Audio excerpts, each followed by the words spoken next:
लोकांना मनाचं सुख देतं श्री रेणा मंदिर. जरा साधी भाषा म्हणून नाहीये, शिवाय योग्य परिणाम नाही. सहज जरी बोलायला गेलं तर खुशी भेटेल. नॉर्मल आहे.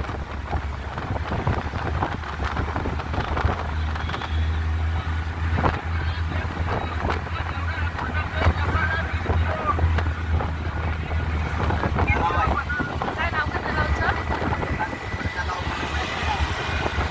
आता संभाजी राजे तयार झाला.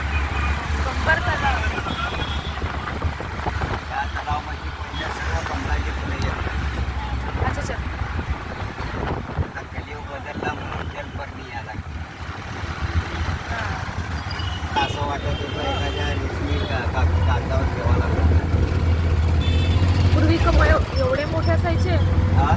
पूर्वी कमळ एवढे मोठे हा? असायचे. कमळाची पानं पानं, मोठे होते.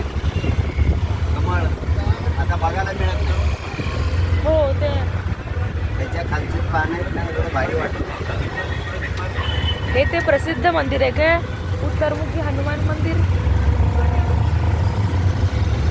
दाखवलं